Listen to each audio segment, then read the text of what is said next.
नमस्कार दोस्तों, यहां तो सिर्फ गूंगे और बहरे लोग बसते हैं। खुदा जाने यहां हर किस तरह का जलसा हुआ होगा। दुष्यंत कुमार जी के ये पंक्तियां हैं और इन पंक्तियों के साथ मैं अपनी बात शुरू करता हूं कि आज हमारे देश के एक महान पुरोधा पंडित जवाहरलाल नेहरू को, उनकी शख्सियत को और उनकी महानताओं को नष्ट करने की बार बार कोशिश हो रही है। और इस कोशिश का नतीजा है कि बार बार ये कोशिश होती है, ये सत्ता प्रतिष्ठान द्वारा होती है, भारतीय जनता पार्टी और उसके अनुषांगिक संगठनों द्वारा होती है। वो अपनी बेटी के साथ होते हैं तो उसको लेकर के तमाम तरह के गलत कमेंट किए जाते हैं। वो अपनी बहन के साथ में होते हैं तो तमाम कमेंट किए जाते हैं। जब वो अपनी भांजी के साथ होते हैं तो तमाम तरह के कमेंट किए जाते हैं। जब वो अपनी दोस्तों के साथ होते हैं तब कमेंट किए जाते हैं, क्योंकि यह लोग सिर्फ एक ही चीज जानते हैं, चरित्रहीनता। क्योंकि शायद तुलसीदास जी ने जो कहा है, जाकी रही भावना जैसी प्रभु मूरत देखी तुम जैसी, तो कमोबेश ये वही मूर्ति देखते हैं जैसी इनकी भावना है। तो भावना यह दर्शाती है कि आपकी सोच क्या है, और वही हो रहा है। क्या कहते थे नेहरू, उसको आज समझने वाला है। गांधी जी ने हमें सिखाया था कि आदर्शों और उद्देश्यों को उन्हें प्राप्त करने के लिए अपनाए गए तरीकों से कभी अलग नहीं किया जा सकता। यानी रास्ते सिर्फ सफलता मायने नहीं रखती, रास्ते भी मायने रखते हैं, और रास्ते अधिक मायने रखते हैं कि किस राह से चल के आपने वो सफलता पाई थी। सफलता तो हिटलर ने भी पाई, दूसरों ने भी, बहुत सा मुसोलिनी ने भी, लेकिन रावण ने भी पाई। लेकिन सफलता किसकी मानी जाती है? उन राहों को सलाम किया जाता है जिनमें राम चले थे, नंगे पांव चले थे, पगडंडियों पर चले थे। उन रास्तों को पूजा जाता है जो श्री कृष्ण जहां पर चले थे और जिनसे जो कर रहे थे। तो आप समझिए, तरीकों को देखा जाए तो तरीकों से कभी अलग नहीं किया जा सकता। योग्य लक्ष्य केवल योग्य उपायों से ही प्राप्त किए जा सकते हैं। तो इसका मतलब है, योग्य लक्ष्य प्राप्त करना है तो योग्य उपायों को भी अपनाना पड़ेगा। और इसके लिए उन्होंने एक और चीज कही कि हमारा पहला और तात्कालिक उद्देश्य सभी आंतरिक झगड़ों को और हिंसा को समाप्त करना होना चाहिए, जिससे हम आगे बढ़ सकें, देश को आगे ले जा सकें और सबको आगे बढ़ा सके। यह नेहरू थे और यह नेहरू की सोच थी। लेकिन आज जो होता है वो निश्चित रूप से चिंता पैदा करता है। आज हमारे प्रधानमंत्री तमाम बातों पे तमाम तरह की बातें करते हैं, उसी में एक वो मुफ्त की रेवड़ी की बात करते हैं। इसको लेकर के बहुत अच्छा जवाब दिया तमिलनाडु के वित्त मंत्री ने। वो एक टीवी चैनल पर डिबेट पर वो जुड़े हुए थे और उसी में जब उनकी बारी आई, उन्होंने जो Thank you. Actually, if you don't mind, I'll step back a bit. This debate has already occurred once when the 15th Finance Commission's terms of reference were put out. Those terms of reference included a line that said that there should be a discouragement of populist measures. And when it was discussed, the implication was that whatever is called freebies was populist measures. And at the time, finance minister after finance minister, delegation after delegation, spoke to eminent economists like Dr. Anup Singh, who was on the panel, and other bureaucrats like Dr. Shaktikant Das or Mr. Shaktikant Das, who is now the RBI governor, and N.K. Singh, my friend Mr. N.K. Singh. And we asked the same question. We said, how do you define what is a good freebie, what is a bad freebie? I'll send you a clip later if you want. I have gone through an extensive analysis of schemes that were given for free, all the way from something like free food in schools and free laptops to students, all the way to what I consider the most extreme kind of waste of money in the name of a freebie, which is 25,000 rupees per woman, which is 50% discount on buying two-wheelers. So, of course, there's a wide range of programs. And then there's nuanced ways to look at it. Is it accretive? Is it an investment in human capital? Is it a risk mitigator? Is it something that will not stoke inflation? So there are many nuances to it. What I'm surprised about at this point is just two things. One, on what basis is the Supreme Court the arbiter of how the money is spent? There's no place in the Constitution Not only in our constitution, in almost any democratic constitution, there's no place where the Supreme Court gets to decide or any court gets to decide how the people's money gets spent. That is the exclusive domain of the legislature of elected people, whether that is Congress in the United States in the presidential system, or the Parliament in the UK, or the legislatures in the states. So my first question is, why is the Supreme Court in this debate? The second question I have is, if this is such a bad thing, why was the Honorable Prime Minister, the man who flew down from Delhi to Chennai to inaugurate the 25,000 rupee per scooter scheme for the ADMK government, in my opinion, the simple worst freebie that existed in the entire history of Tamil Nadu. It was pollution inducing, anti-public transport, lot of fraud. It was in every way a bad scheme. Why did the Prime Minister come to inaugurate that if he is so much against the freebie culture? These are only two questions I asked you. Okay, can I answer now, or Yes, please. you were expounding something for so long I lost the plot? Go But ahead. my point is, that's what a democracy says the people should decide. In a democracy, the people's vote is supreme. Those they elect get to answer to the people what they have done. If you say that Tamil Nadu is a state that has done a lot of freebies, I say two things. Tamil Nadu, of all the states in India, if you combine per capita GSDP plus human development plus social development plus gross enrollment ratio plus doctors per thousand people, we are the #1 state in the country. What is wrong with my performance that you tell me you know better than me how to run the state? I say that my fiscal deficit is 3.5%, well below the borrowing limit, and the unions are at 7%. I say my per capita income is more than double the national average. I say that my inflation is lower than the national average by 2.5%. Why do you assume that somebody can tell me how to do my job better? The people will decide whether I'm doing a good job or not. Who is this other party required? If the netas cannot be trusted, what is the notion of democracy? Which neta can be trusted? There is no categorization of netas, good neta, bad neta. That's what the people get to decide in an election. What more do we need? कहा उन्होंने कहा free बीज यानी रेवड़ी culture के नाम पर जिस तरीके से जो चीजें हो रही हैं उसको लेके जो वित्त मंत्री हैं राज उन्होंने जो कहा, और एंकर मतलब जिसके पास कोई जवाब नहीं रह गया, वह एंकर जो है मोदी की वो कर रहा था, नरेंद्र मोदी की, असल में नरेंद्र मोदी के लिए एंकरिंग कर रहा था समझ लीजिए। तो उसने जो जब अंग्रेजी में उनसे पूछा तो उन्होंने वैसा ही जवाब दिया। क्या आपकी इकोनॉमी बेहतर है?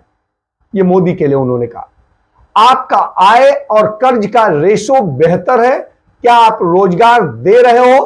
क्या नेट सरप्लस पर चल रहे हैं हो? क्या आपकी पर कैपिटा इनकम बेहतर है? नहीं है। हमारी अच्छी है आपसे। 100 रुपया तमिलनाडु कमाता है और 37 पैसे उसे वापस मिलते हैं, बाकी केंद्र ले जाता है, लेकिन मैं इतने में भी आपसे बेहतर चला रहा हूं। तो रेवड़ी बांटू या सब्सिडी, तुम भला कौन होते हो ज्ञान देने वाले? इकोनॉमिस्ट हो तुम, पीएचडी हो, डबल पीएचडी हो, नोबेल विनर हो, मुझसे बेहतर अपनी इकोनॉमी चला रहे हो, किस हिसाब से तुम्हारी बात सुनूं? यह बात त्यागराजन ने कही, और त्यागराजन ने जब यह बात मोदी को कोट करते हुए कही तो आप समझ लीजिए। तो एंकर जो है इस पर बिल्कुल उसके पास कोई जवाब नहीं रह गया, और वो इस स्थिति में आ गया कि नहीं ऐसे नहीं वैसा। उन्होंने कहा कि सुनिए, जवाब दे दिया है मैंने, आप बताओ इनमें से। तो यदि प्रधानमंत्री इनमें से कुछ नहीं है, डबल पीएचडी नहीं है, इकोनॉमिस्ट नहीं है, हमसे बेहतर नहीं चला रहे हैं, हमसे अच्छा रेशो नहीं बना रहे हैं, सारी चीजें, तो फिर किस बात की बात करते हैं? देश चलाना और देश चलाने के लिए दूसरी चीजें कहानियां बनाना, इनसे नहीं बनता है। तो आप समझिए, निश्चित रूप से बात सही है। और इस पर एक बड़ी अच्छी सी बात है, और उसको लेके एक रिपोर्ट है कि देखिए, आजादी के 75 साल हम लोग गुजार चुके हैं। इन 75 सालों में एक बड़ी अच्छी चीज रही कि हमारे लोगों ने 2014 तक देश में गरीबी कम की।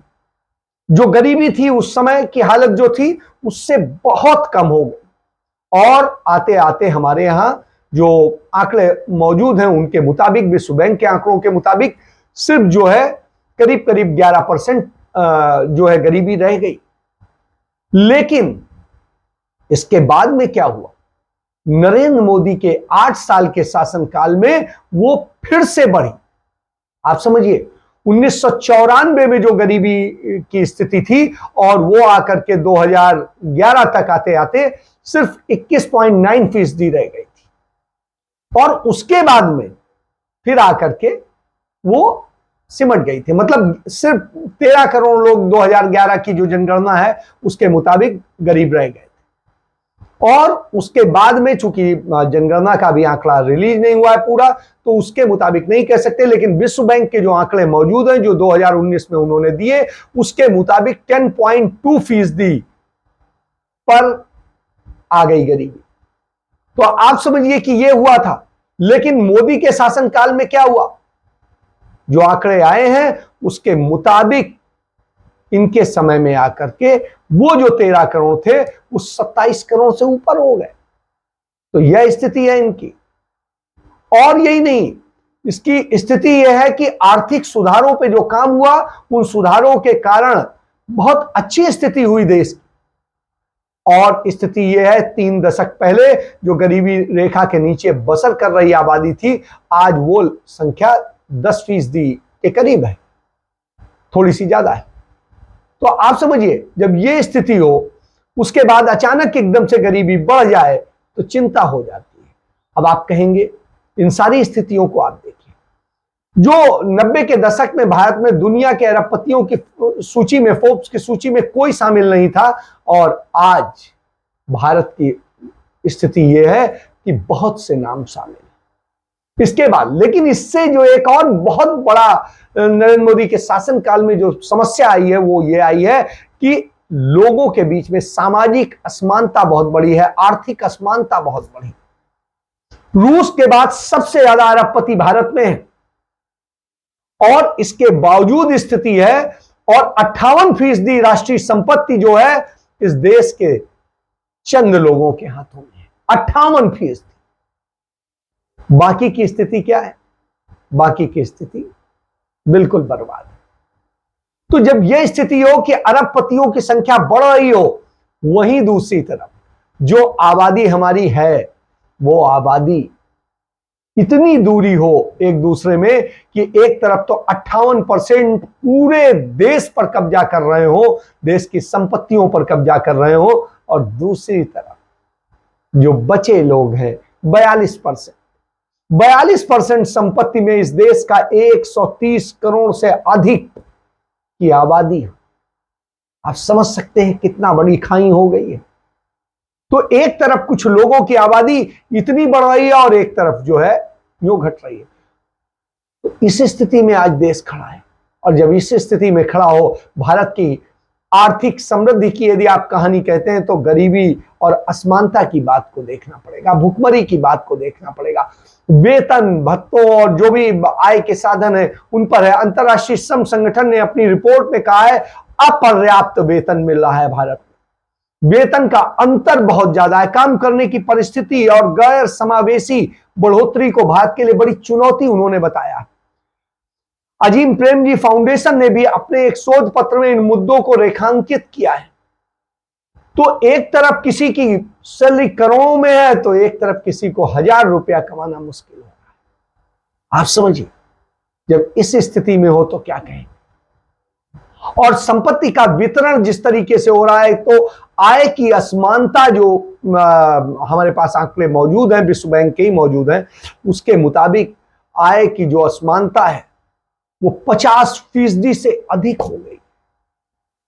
तब आप समझिए, ये वर्ल्ड इक्वलिटी डाटाबेस का आंकड़ा है, कोई ऐरा गैरा आंकड़ा नहीं।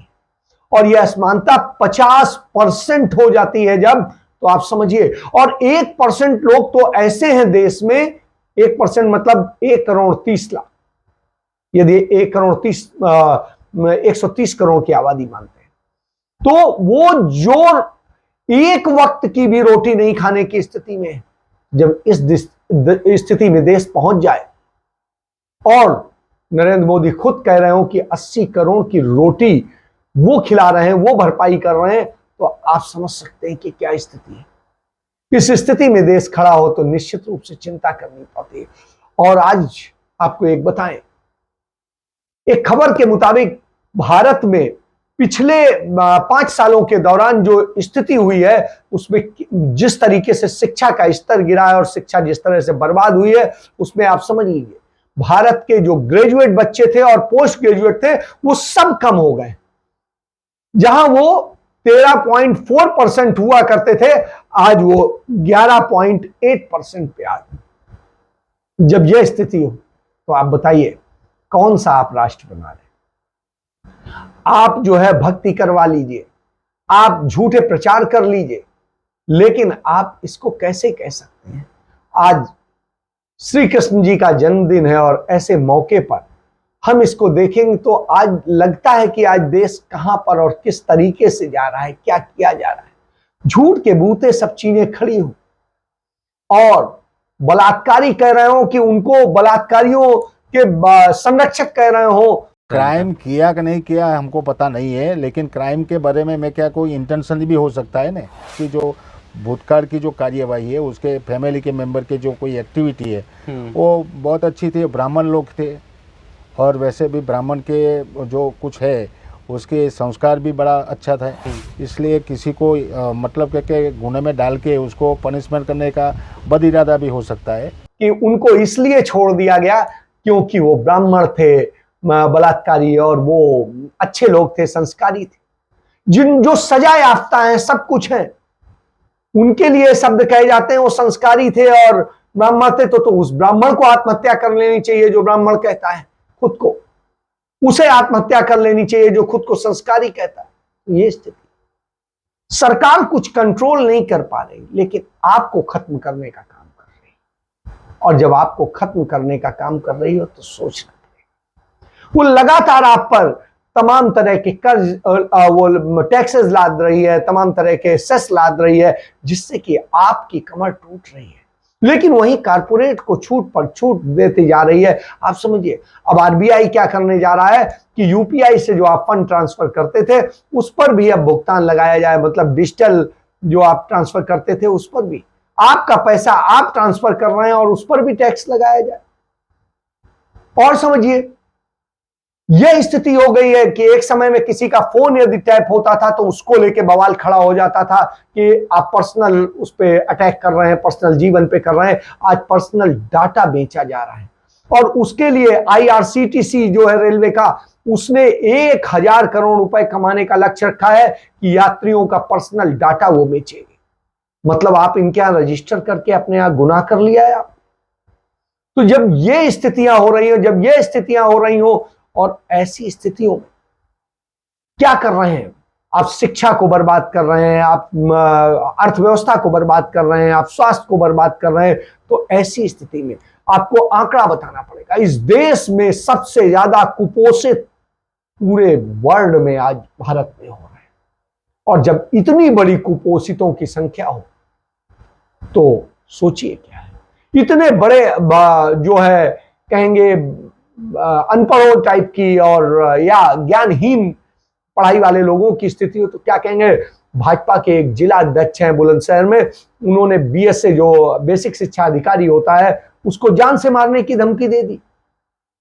तो आप समझिए कि ये शिक्षा क्या आपको देंगे जब ये सेट करेंगे। तो इस तरह की स्थितियां हैं। आज बैंकों को सब बेचने के लिए सारे कर्म किए जा रहे हैं कि किसी तरीके से उनसे बेच के कमाया जाए। तो आप बना तो सके नहीं थे, बनाया जो था वो कांग्रेस ने बनाया था, पंडित नेहरू ने बनाया था, इंदिरा गांधी ने बनाया था, तो आप समझिए राजीव गांधी ने बनाया था। उसके बाद तो आप बेच ही रहे, बना कुछ सकते नहीं, बेचेंगे। तो इस तरह और आप भ्रष्टाचार की बात करते थे, भ्रष्टाचार तो आपके यहां इतना ज्यादा है। इसका एक उदाहरण देखने को मिला जबलपुर में। जबलपुर जो मध्य प्रदेश में है, वहां एक आरटीओ के पास में जो है कमाई जो उसकी है उससे 650 गुना अधिक जो है रकम बरामद हुई। तो यह स्थिति है। जब यह स्थितियां हो तो आप समझिए, तो जब ये हालत हो, शिक्षा आप दे नहीं सकते। यूक्रेन पढ़ने गए थे, आपको याद होगा, यूक्रेन पढ़ने गए थे जो हमारे मेडिकल के छात्र, उनको कहा गया था कि हम यहां पर एकोमोडेट करेंगे भारत में और तमाम सारी चीजें। और स्थिति ये है कि आज वो परेशान हैं, उनके क्लासेस नहीं हो पा रहे हैं, पढ़ाई नहीं हो पा रही और ये सब हो रहा हो, तब आप क्या कहेंगे?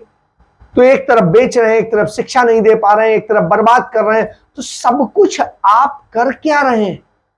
किस चीज के लिए आप देश के प्रधानमंत्री हैं, या बहुत आप बड़े अच्छे विकल्प हैं? आप तो विकल्प हो ही नहीं सकते। आपके समय में बलात्कार सबसे ज्यादा हुआ, बलात्कारी आपकी पार्टी के लोग, उनको संरक्षण आप देते हैं, उनको छोड़ते आप हैं।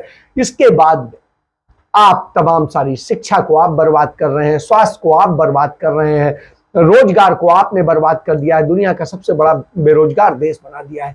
ऐसी स्थिति, तो अब तो ये चुनाव भी होंगे तो ये धर्म युद्ध, और आपने धर्म के नाम पे आग लगा दी है, जात के नाम पर आग लगा दी है। तो सोचिए, मटके से दूध पीने पर और पानी पीने पर जो है मार डाला जाता है, तो आप समझिए आप क्या कहेंगे। कॉपी किताब पर बच्चों की जो स्टेशनरी के सामान में 20% इजाफा हो गया है, क्योंकि आपने उस पर टैक्स लगा दिया है। आप बच्चे किस चीज से पढ़ेंगे? तो आप चाहते हैं कि ज्ञानहीन लोगों की संख्या बढ़े, वो लोग बढ़े जो इस देश को बर्बाद करते हैं।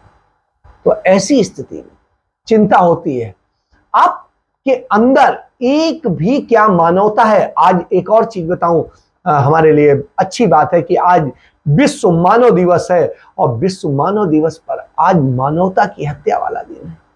श्री कृष्ण जी का जन्मदिन है, और उस जन्मदिन पर भी हम देखते हैं ये आज ही के दिन जो है, जिस तरीके से जो कांग्रेस पार्टी के अध्यक्ष रहे थे, देश के स्वतंत्रता संग्राम सेनानी थे बदरुद्दीन तैयब जी, उनका जो है जन्मदिन है, सॉरी पुण्यतिथि है, तो उनको हमें सलाम बनता है।